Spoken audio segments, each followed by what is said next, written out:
Kumpisal, mga kwento ng pag-amin, pagtanggi, absolusyon, at muling pagkawili sa panitikan. Komplikado sa kabila ng kapayahan ng bawat pamagat ang unang pangungumpisal na masasaksihan sa aklat ni Chuck Berry Pascual. Malalim ang baul ng karanasang pinaghuhugutan ng may akda para mailarawan ang bawat tagpo na hindi mahihinuha kung pagbabatayan lamang ang mga titulong berde, magnanakaw, kumpisal, tikbalang at iba pa. Ang bawat akda ay maingat na pinagpapakita at pagbubunyag ng mga kaganapang tila karaniwan ngunit inilalahad sa isang di karaniwang paraan. Komplikado ang bawat kwento at hindi makikita sa title, karanasan at kinalakhan ang pinaghuhugutan ng bawat kwento. Madalas na malabon ang tagpuan karaniwang paksa, homoseksualidad, krimen, kababalaghan.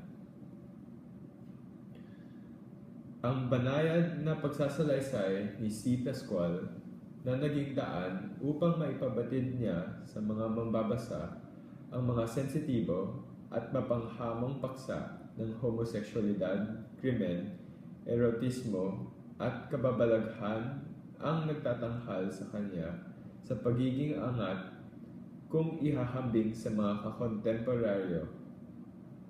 Bagamat masalimuot, may kung anong puwersa na mag-uudyok upang mawili sa bawat akda na tila kabahagi ka ng bawat tagpo at personal mo itong nararanasan. Intentional man o hindi ang epektong bagabag sa kalooban, tatangkain ng bawat akda na ilugar sa isa konteksto ang iyong damdamin sa bawat pagtatapos. Isang halimbawa nito ay makikita sa nung namatay na si Gabriel sa kwentong mga kotse sa airport dahil paulit-ulit niyang nakikita ang kanyang sarili sa paulit-ulit na sitwasyon. Sisikapin sa pagsusuring ito na higit na maunawaan ang kabuuan ng akda sa pamamagitan ng pakikipag-isa sa mga tauhan, pagdanas sa mga tagpuan, pakikipagdiskusyon sa mga umiiral na kaisipan, muling pagkakasali sa proseso, at muling pagkawili o pagkagusto sa karektan ng panitikan. Pag-amin, pagtanggap sa kalakasan at kahinaan bilang isang nilalang. Itinampok ni C. Pascual ang mga issue ng bakla sa opisina, sa paaralan, sa parlor, at sa bawat institusyon. Matagumpay niyang binuo ang mga katangian ng bawat tauhan upang kawilihan ng mga magbabasa. Mapanuri si Gabriel na naghahanap buhay sa Mamitas Magic Salon. Mapagmahal si Ramon na handang samahan ang kanyang lola sa pagsulong sa baha habang nakabestida at handang maging sigbin o aswang na anyong hayop. Si Gabriel alang-alang sa pag-ibig. Hindi naman nabago ang usapin tungkol sa kabaklaan sa kasalukuyan. Ang kahanga-hanga ay ang paraan kung paano sa atin ipinadanas ang pakiramdam ng pagiging bago sa perspektibo ng pagiging bakla. Walang bago sa paksang ito, pero ang bago ay ginagawa ng may akda na isalin sa mga mambabasa ang pananaw. Minsan, madaya kasi hindi na ito namamalayan ng mga mambabasa sa sobrang pagkawili o pagkahumaling. Walang mareresolba at hindi pa rin malinaw ang katayuan ng mga bakla, pero sapat na ang makapaglahad ng kalagayan nila. Mananatili ang pagdududa, hindi mababawasan ang mga tanong, walang magreresolba kaugnayan sa nabanggit na pag-iral sa bawat pagtatapos ng akda. Ngunit sapat na ang katotohanang maamin na ang pagtanggap ang laging pinakamimithi. Sa pagtaas ng interes sa pagbasa ng mambabasa, hindi niya mamamalayan na ang paraan ng pag-isip ng pangunahing tauhan ay nagiging sa kanya. Pataksil na hinahamon ng may akda ang pakikipagdiskurso ng mambabasa. Tapos na ang akda bago pa malaman ng mambabasa na hindi pa niya nahihiwalay ang sarili sa tauhan sa akda. Pakumpisal niyang inamin at inilahad ang pagkakaroon ng homoseksual na kasulukuyang lipunan. Progresibo rin ang pagkakasulat ni Pascual sa kanyang mga obra o likha. Pinili niyang pataasin ang antas ng kalidad sa kanyang mga likha. Pinili niyang tumanggi sa tentasyon na maging kampante sa paglikha. Pinili niyang tumanggi na makulong sa agam-agam at usaping moral.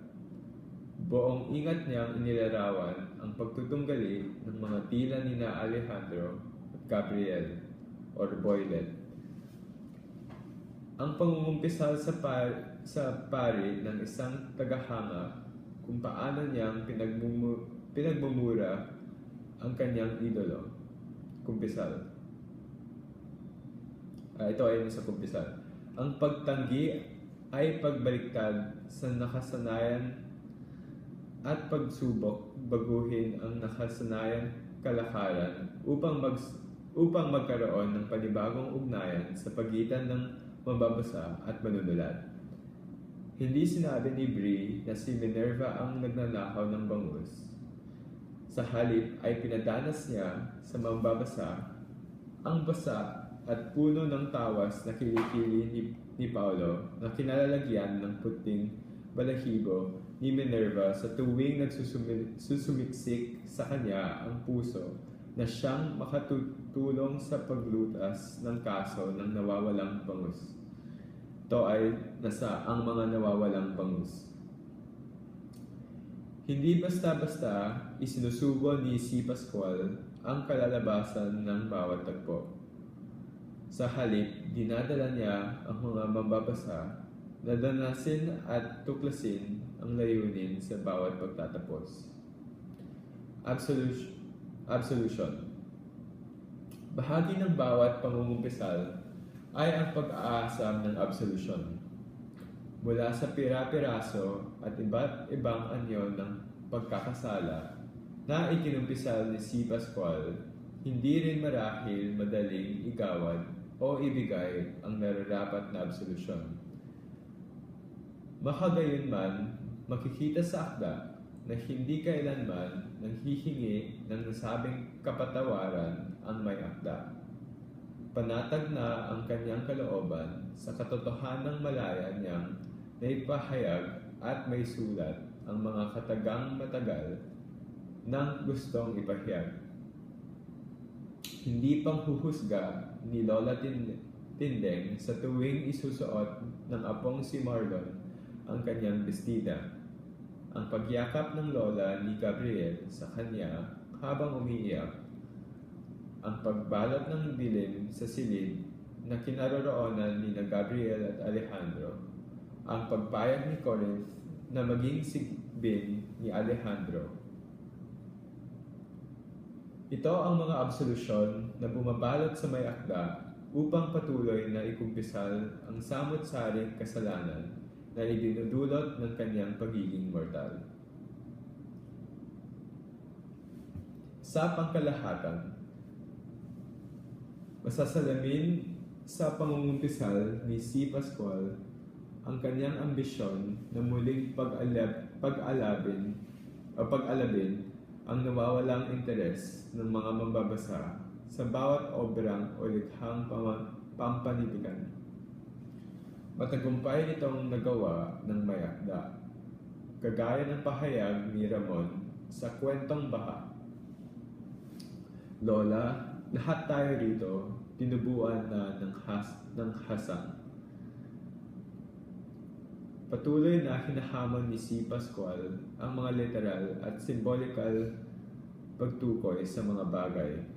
Muli niyang ibinalik ang romansa sa panintikan upang pagtuunan ng mga mambabasang pagod at sawa na sa katutunghay o kababasa sa paulit-ulit na binibigay ng makabagong plataporma ng social media.